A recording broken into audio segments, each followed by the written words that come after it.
Sa nakaraan nating video ay tinawag ni Shu ang squirrel upang malaman kung ligtas bang kainin ang prutas na nakuha niya sa ruin. At nang makita ito ng squirrel ay agad na nagningning ang mga mata nito at sinunggaban ang prutas na agad namang iniwas ni Shu. Nang dahil sa interest na ipinakita ng squirrel dito ay napagtanto ni Shu na ligtas nga itong kainin, kaya naman pinapaalis na niya ang squirrel dahil hindi na daw niya ito kailangan, dahilan upang malaumbay ang munting squirrel at maka-earn ng point si Shu. Pag-alis nga ng squirrel ay agad kinain ni Shu ang prutas at nang nguyain niya ito ay nakaramdam siya ng matinding sakit sa kanyang mga ngipin. Niluwa nga ni Shu ang prutas at nagtaka ito dahil ang balat umano ng prutas ay tulad sa duhat ngunit parang diamond ang itsura at tigas ng laman nito.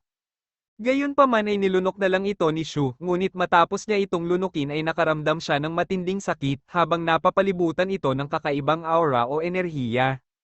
Ang enerhiya nga na nakapalibot kay Shu ay pumasok sa kanyang katawan at dumaloy sa kanyang mga ugat dahilan upang mapasigaw ito sa sobrang sakit na kanyang nararamdaman.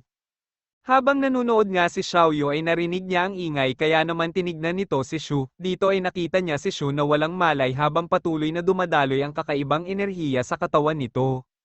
Labis nga ang pag-aalala ni Xiaoyu. Dito ay sinabi ng squirrel na malamang daw sa kinain ni Shu ang prutas. Sinabi din nito na magiging maayos din Shu pero hindi nila alam kung ano ang epekto ng prutas na nakain niya.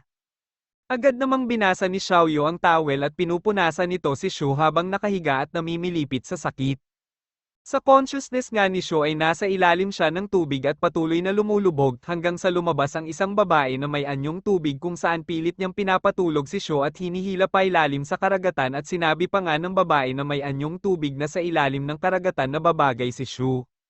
Samantala labis pa din naman ang pag-aalala ni Xiaoyu sa kanya kung saan nanginginig na nga ito sa takot na baka may mangyaring hindi maganda kay Shu. Muli pinakakuha pa niya ng tubig ang squirrel at pilit na near-revive si Shu. Ayon nga kay Xiaoyu ay nararamdaman niya ang spirito ng mga nasa paligid ngunit hindi niya maramdaman ang spirito ni Shu. Sumigaw nga si Xiaoyu at tinawag ang pangalan ni Shu sabay sinabi nitong huwag siyang iwan ni Shu.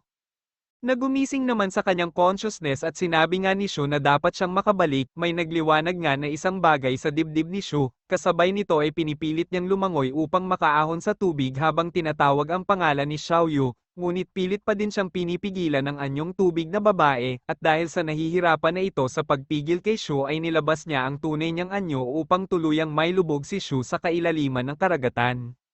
Muli namang nagliwanag at tumibok ang di malamang bagay sa dibdib ni Shu, matapos nito ay sumigaw si Shu at nag-Super Saiyan 2 ang ating bida. Dito ay nakaramdam ng pambihirang lakas si Shu sa kanyang katawan at dinaig pa ang rocket sa bilis ng kanyang pag-ahon kung saan umabot pa ito sa kalawakan ng kanyang consciousness, matapos nito ay lumapag siya at tumayo sa ibabaw ng tubig. Habang patuloy pa din sa pagpunas ng basang towel si Xiaoyu sa kanya ay kinakabahan naman ng squirrel at sana daw ay huwag siyang sisihin ni Xiaoyu sa nangyari kay Shu. Hawak-hawak lang naman ni Xiaoyu ang mga kamay ni Shu at lumipas nga ang buong gabi kung saan nakatulog na din si Xiaoyu at ang squirrel sa pagod nila habang binabantayan si Shu. Habang nananaginip nga si Xiaoyu at tinatawag ang pangalan ni Shu ay nakarinig siya ng kakaibang tunog. Sa pagdilat ng mga mata ni Xiaoyu ay tumulo ang kanyang mga luha at labis ang gulat nito, maging ang squirrel ay nagising at nagulat din sa kanyang nakita. Nagising nga si Shu at naging asul ang kanyang buhok, tuluyan namang tumulo ang mga luha ni Xiaoyu sa tuwa nito nang magising si Shu at agad nila itong niyakap ng mahigpit. Wika ni Shu ay nakabalik na siya habang nakahawak sa ulo ni Xiaoyu ngunit nagulat ito nang mapansin niya ang planggana ng tubig. Dito ay naisip ni Shu na malamang daw sa labis ang naging pag-aalala ni Xiaoyu sa kanya nang makita niya itong walang malay. Kaya naman para pasayahin ang kanyang kapatid ay sinabi ni Shu na may magic trick siyang ipapakita kay Xiaoyu. Umayos nga ng upo si Shu at nagcast ito ng kanyang bagong kapangyarihan. Ang bagong abilidad nga ni Shu ay ang pagkontrol sa tubig kaya naman namangha at nagulat ang mga ito sa kanilang nakita at nasiyahan na din sa mga tricks na ginagawa ni Shu. Dahil nga sa magdamag na lumipas ay ganap nang natutunan ni Shu ang pagkontrol sa tubig. Kaya naman tinanong ni Xiaoyu kung muli daw bang na-awaken si Shu, at sinabi nga ni Shu na muli siyang na-awaken kasabay nito ay sinabi din niya na hindi kailangan mag-alala ni Xiaoyu dahil hindi niya ito iiwan. Gayunpaman iniisip pa din ni Shu kung ano ang bagay na nagliwanag sa kanyang dibdib dahil kung hindi umano dito ay malamang sa hindi na siya nakabalik pa, pero nagulat ito nang tanungin ni Xiaoyu kung ano ang nangyari sa kanyang buhok, kaya naman napatanong din ito kung anong meron sa kanyang buhok.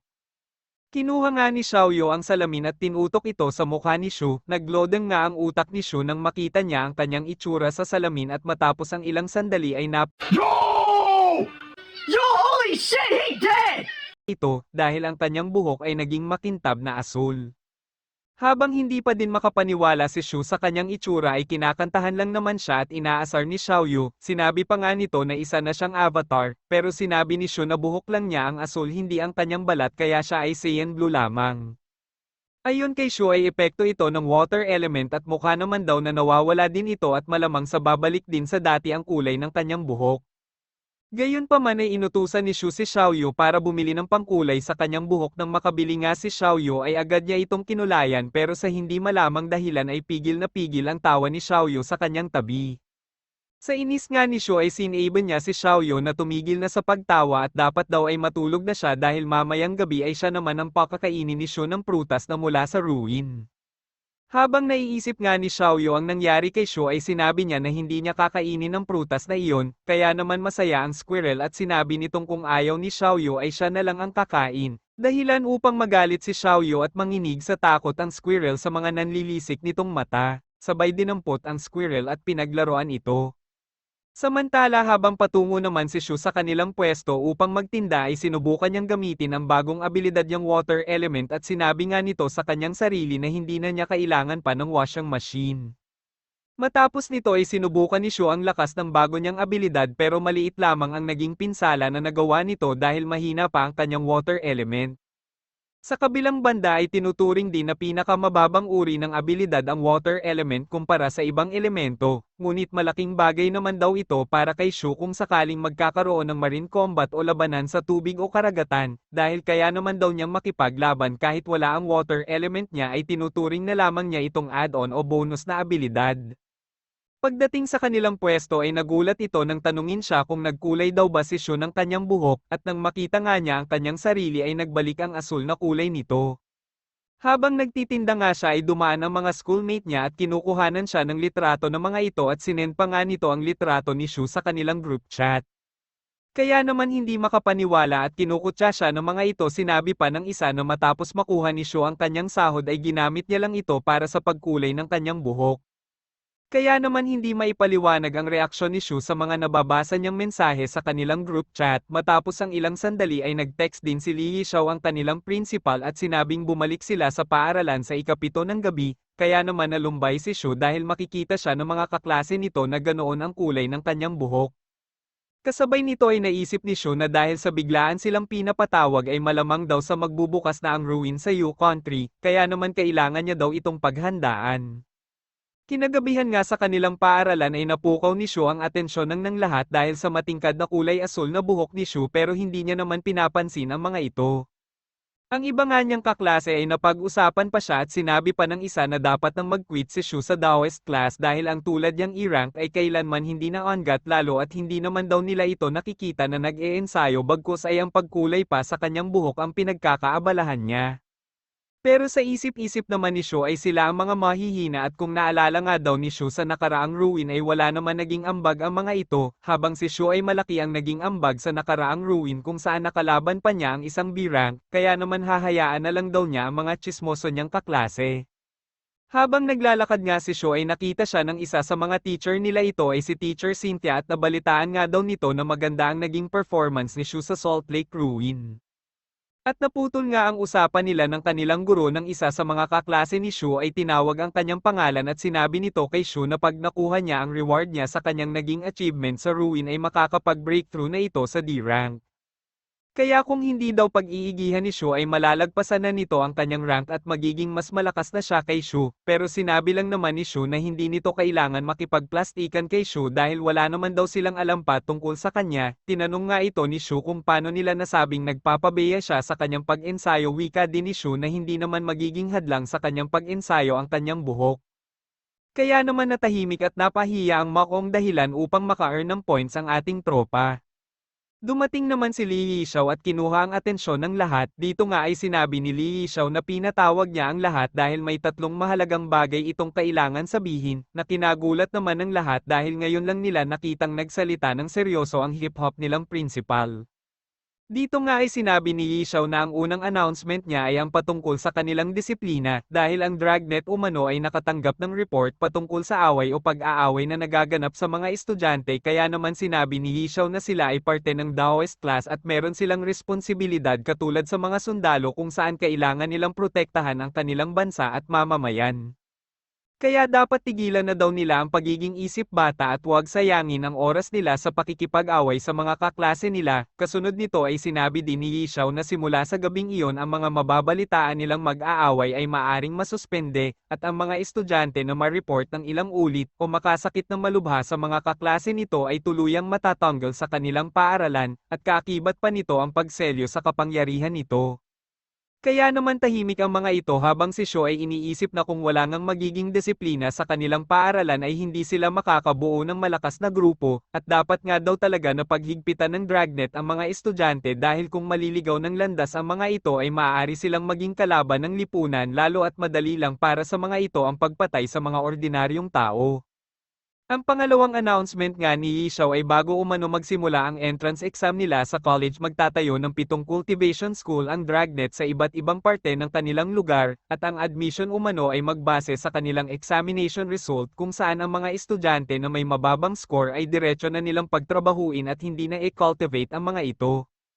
Kaya naman laglag pa nga ang mga makong dahil inakala nila na hindi na nila kailangan pang mag-aral dahil parte na sila ng Daoist class. Nagreklamo pa nga ang mga ito dahil hindi na daw nila nakuha pang mag-aral mula nang mapasok sila sa Daoist class dahil abala sila sa pag-cultivate upang lumakas. Habang si Shu naman ay kumpiyansa sa kanyang kakayahan dahil dati pa man ay sinabi na ni Jiang sa kanya ang kaalagaan ng pag-aaral, kaya naman handa umano siya sa darating na admission exam.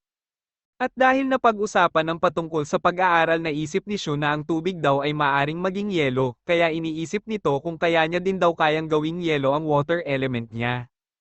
Ang pangatlong announcement nga ni Yishao ay good news umano at isa sa kanilang Daoist class ang pinuri ni Yishao. Sinabi pa nito na ang unang C-level student ay kabilang sa kanilang grupo, kaya laglag na naman ang panga ng mga kaklase ni Shu dahil ayon sa mga ito dalawa lang ang D-level sa kanilang klase, ito nga ay si Qingxi at Jiang. Sinabi pa ng mga ito na ang lahat ay nangangarap na maging D-level pero nagkaroon na ng C-level sa kanilang klase, kaya naman lumabas ang mga negative emotions ng mga ito na kinatuwa naman ni Shu dahil sa dami ng negative emotion na natatanggap niya ay maaari na niya pag-ailawin ang pangatlong planeta sa kanyang system sa loob lamang ng kalahating oras. Habang ang mga kaklase naman ni Sho ay iniisip na ang binabanggit ni Yishao ay si Qingxi, pero sinabi ni Qingxi na hindi umano siya yun, sabay tinawag ni Yishao ang pangalan ni Sho, kaya naman napatingin ang lahat sa kanya with bonus points pa sa inggit nila sa kanya. Masaya naman si Shu dahil bukod sa nakakatanggap siya ng points mula sa mga kaklase niya, ang ceremony na kasalukuyang nagaganap ay para lamang sa kanya, kaya naman agad nagtungo si Shu sa stage at sa pag-akyat nito ay nakatingin lang sa kanya si Qingxi, pero as usual hindi natin alam kung ano ang iniisip nito. Habang nasa stage nga si Shu ay muli siyang pinuri ni Yishao dahil sa naging ambag nito sa kakatapos na Salt Lake Ruins, at dahil umano sa naging achievement ni Shu at kasalukuyan niyang lakas na pagdesisyunin ng Dragnet na ma-promote si Shu bilang major. Halo-halo nga ang naging imos iyon ng mga kaklase ni Shu dahil ayon sa kanila ay isa sa pinakamahina si Shu at nagtataka ang mga itong kung bakit siya biglang naging C-rank, habang ang iba naman ay di makapaniwala dahil 17 taong gulang pa lang si Shu pero major na siya. Ayon din sa kanyang kaklase, ang mga guro nila ay captain lamang ang rank, kaya ibig sabihin daw nito ay mas mataas pa ang rank ni Shu ngayon kaysa sa kanilang mga guro. Dito nga ay napagtanto nito na maubos man ang buhok niya ay hindi siya makakahabol sa rank ni Shu, dahil malamang daw na sa mga susunod na ruin baka hindi pa din siya makakuha ng cultivation method sa magiging achievements niya. Habang si Shu naman ay iniisip na nagbibiro lamang siya nang sabihin niya kay Tandang Bailey na gusto niya maging major, pero binigay nga nila ang title na ito kay Shu. Kasunod nito ay sinabi ni Yishao na bilang major ay bibigyan siya ng sandata ng Dragnet, kaya naman nagningning ang mga mata ni Shu dahil hindi umano ito pangkaraniwang sandata lamang. Ayon nga kay Yishao ay unique ang mga armas na ito at ginawa para kay Shu na ayon sa abilidad nito sa pagsibat. Sinabi pa ni Yishao na pag-igihan pa ni Shu dahil pag nag-breakthrough umano siya ay maaring ibigay ni Yishao sa kanya ang spear nitong Dark Dragon.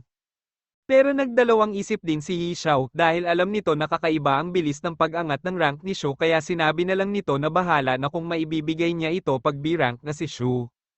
Sinabi na nga lang ni Yishaw na wala daw umano sa capital si Nieting ngayon kaya hindi pa kailangan magtungo ni Shu sa capital upang kuhanin ang sinasabi ni Nieting na reward sa kanya. Isa pa ay sinabi din ni Yishaw na makakasama niya si Qingxi pag nagtungo na siya sa capital.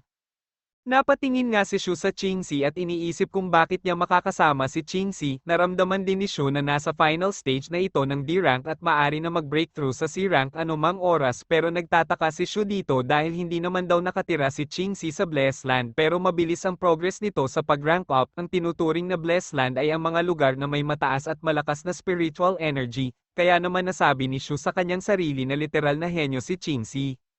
Nang bigla namang sabihin ni Yishaw na kailangan niyang magbigay ng motivational speech sa kaniayang mga kaklase na kinagulat ni Shu, dahil ayon sa kanya ay hindi umano siya handa at hindi rin siya marunong sa mga ganoong bagay dahil sa pang-aasar lang siya magaling. Pero sinabi ni Yishaw na isa na siya ngayong major kaya kailangan niya magkaroon ng confidence sa kanyang sarili, at nag-agree nga si Shu dito. Ngunit nang magsasalit na sana si Shu ay biglang umurong ang dila nito at sinabi niya na hindi niya talaga kaya naman nainis si Li Yishaw at sinabing kailangan niya daw maging matapang hindi dahil sa malapit siya kay Master at Tandang Bailey na parehas A-rank, dahil kaya niya umanong talunin at lagpasan ang dalawang matanda, pero habang iniisip niya ang dalawang matanda ay natauhan ito at sinabing hindi niya pala sila kayang lagpasan o talunin. Nang pauwi na nga ang mga ito ay naisip ng isa niyang kaklase na ang Lucio na nakilala nila bilang makulit, mapagmalaki at nakakatakot ay tila bundok na ang taas at mahirap nang abutin. Habang ang iba naman niyang kaklase ay tinatanong kung may sikreto daw ba siya para mapabilis ang pag-cultivate niya at sinabi nga ni Shu na mayroon sabay tingin sa kaklase niya na nagsabing malalagpasan nito ang kanyang rank kaya pinagpawisan ito ng malapot at nagbigay ng negative emotion kay Shu, pero naisip naman nito na kailangan na niyang tumigil sa pagyayabang at dapat makahanap ng solusyon para mapataas ang kanyang rank. Muli tinanong ng mga ito si Shu kung ano ang sikreto niya sa mabilis na pag-cultivate at sinabi nga ni Shu na nakapost na ito sa kanyang social media account at tignan na lang nila ito, kaya naman agad-agad nag-send ng friend request ang mga ito sa kanya at habang tinitignan nga nila ang post ni Shu ay duda ba sila kung ito nga daw ba ang sikreto ni Shu, dahil ang mga post ni Shu ay patungkol sa Moon Prism Power, Makeup. Ang Moon Prism Power Makeup nga na tinutukoy ni Shu sa kanyang post ay ang Sailor Moon. Savage! Kaya naman bumuga ng dugo ang mga loko with negative emotion points pa para kay Shu. Pag-uwi nga ni Shu sa kanilang bahay ay sinabi nito kay Xiaoyu na admission exam ay mag-base na sa kanilang resulta kaya naman kailangan nitong mag-aral ng maigi. Pero sinabi ni Xiaoyu na meron naman daw siya ng spirito ni Anthony na may kakayahan o gumagamit ng buhangin kaya naman daw sa pamamagitan ng panunood ay nag-aaral siya at natututo mula kay Gaara. Kaya naman napatanong si Shu kung ano ang matututunan niya mula dito. At sinabi nga ni Xiaoyu na si Anthony ay may abilidad na buhangin katulad ng kay Gaara, at si Gaara nga daw ay nakakapag-imbak ng buhangin sa kanyang gourd na maaari niyang magamit habang siya ay nakikipaglaban. Bukod daw sa gourd ay natutunan niya din mula kay Gaara na gawing buhangin ang lupa at hamukay ng lalim na 200 metro matapos nito ay gagawing grinder ang buhangin upang mapatay ang mga kalaban at ang isa pa nga daw na natutunan niya ay gawing vision ng buhangin upang makapag-scout. Kaya naman ang dating galit na Shu sa panonood ni Xiaoyu ay pinuri ito at sinabing pag-igihan ito sa paggaya sa mga abilidad ni Gaara at subukan ng mga ito gamit si Anthony. Kaya naman ang tanungin ni Xiaoyu kung maaari na daw ba siyang magpatuloy sa panood ay agad-agad sinabi ni Shu na manood lang siya, at lumipas nga ang ilang oras ngunit hindi pa din natatapos sa panonood si Xiaoyu kaya naman tinanong nito kung gaano ba kahaba ang kanyang pinapanood at sinabi nga ni Xiaoyu na wala pa siya sa kalahati nito kaya pinagsisihan ni Shu ang sinabi niya na magpatuloy lang ito sa panonood. Bigla naman siyang tinanong ni Xiaoyu kung kamusta na ang pag-aaral niya ng ibang lingwahe dahil nakita niya umano itong bumili ng mga libro. Sinabi na nga lang ni Shu na patuloy pa din siya sa pag-aaral at basa ng mga libro pero parang tupa ang bagal nito na matuto. Sa pagpasok nga ni Shu sa kanyang kwarto ay hinugot nito ang cable ng internet sabay pinatay ang monitor, kaya naman nagalit si Xiaoyu sa kanya at sinabihan itong isip bata. Lalo ngang nagalit si Shu at hinagis pa nito ang modem ng kanilang internet at bigla itong nahinto sa tapat ng Squirrel sabay sinabing tapusin na nito ang kanyang homework na kinagulat nga ng Squirrel dahil nadamay pa ito sa away ng magkapatid. Matapos nito ay binigyan niya ng sandamakmak na gawain si Xiaoyu sabay pinatay ang kanilang breaker para hindi na muling maisindi pa ang internet at hindi na ito makapanood.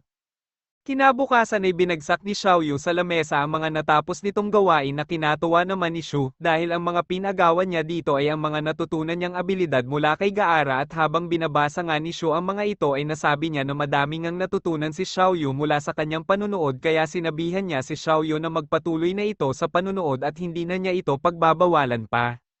Mabilis ngang bumalik sa kanyang kwarto si Shu habang masaya naman si Xiaoyu dahil muli na siyang makakapanood ngunit iniisip na pinagtitry pa na naman siya ni Shu kaya sinabihan niya ito na mag-aral na siya ng ibang wika. Naisip nga ni Shu na sa hinaharap ay ma-activate na ang mga ruins sa iba't ibang parte ng daigdig, at kailangan niya daw matutunan ang iba't ibang lingwahe para hindi siya mahirapan sa pakikipag-usap sa mga foreigners na cultivators. Kasunod nito ay naisip din ni Shu na kailangan niya pang mas pag-igihan sa pag-aaral at mapanatili ang pagiging top student niya para ma-motivate si Xiaoyu. Ngunit sa pagbaklat niya pa lang ng aklat ay tila nalulula na ito sa kanyang mga nababasa dahil nahihirapan siyang unawain ang mga nakasulat dito. Kinabukasan nga ay nagulat si Shu sa biglaang notification mula sa kanyang system. Ayon nga sa kanyang system ay limit na ang Energy Ocean item sa kanyang ruleta kaya naman mabibili na lang niya ito sa kanyang system shop sa halagang 5,000 points ngunit magkakaroon naman daw ng panibagong item bilang jackpot sa kanyang ruleta. Nakita nga ni Shu sa kanyang system shop ang Nebula Fruit na nagkakahalaga ng 100,000 at inisip na advanced version daw kaya yon ang Star Fruit kaya naman binili niya agad ito, at matapos nga bili ni Shu ang Nebula Fruit ay agad niya itong kinain. Matapos kainin ni Shu ang Nebula Fruit ay agad na nagliwanag ang pangatlong planeta sa kanyang nebula system na lubos niyang kinagulat dahil isang prutas lang ang kinailangan niya upang mapag-ilaw ito. Kasunod nito ay naisip niya na kahit maging matindi ang kakaharapin niyang labanan ang lakas niya ay maaaring tumagal ng isang oras gamit ang dalawa niyang espada ito nga ay ang Canine Corpse at Mind Controlling Swords. At dahil nga sinabi ng kanyang system na may bagong jackpot prize sa kanyang ruleta ay agad itong sumubok pero tulad pa din ng dati hindi niya ito agad-agad nakukuha at puro stinky tofu ang lumalabas kaya naman gigil na gigil ito dahil gusto na niyang makuha at makita kung ano ang bagong jackpot prize hanggang sa maamoy naman ni Xiaoyu ang stinky tofu kaya pumasok ito sa kwarto ni Shu at hinablot ang stinky tofu mula sa kanya sabay alis. Muli ngang nagpatuloy sa pagpapaikot ng ruleta si Shu hanggang sa nakakakuha na siya ng 79 na stinky tofu at sa ika-100 draw nga nito ay matagal na umikot ang ruleta nang biglang magulat si Shu dahil huminto ang arrow nito sa jackpot prize. Dito nga ay napag-alaman ni Shu na ang bagong jackpot prize ang piraso ng gintong papel katulad ng gintong papel na nagturo kay Xiaoyu sa pag-cultivate o nag-awaken dito. Kaya naman iniisip ni Shu kung malakas na skill daw kaya ang bigay ng gintong papel na ito. Kaya naman agad-agad ay nilabas niya ito mula sa kanyang system, sa paglabas nga ni Shu sa gintong papel ay agad itong lumutang at hindi nga ito mahuli ni Shu hanggang sa lumipad ito palabas ng kanyang kwarto kaya naman agad itong sinundan ni Shu, at nagtungo nga ang gintong papel sa tapat ng squirrel na kasalukuyan namang kumakain ng stinky tofu kaya nagulat nga ito dahil pumasok ang gintong papel o enerhiya nito sa squirrel at sinabi nga ng galit na si Shu na ibalik niya ito.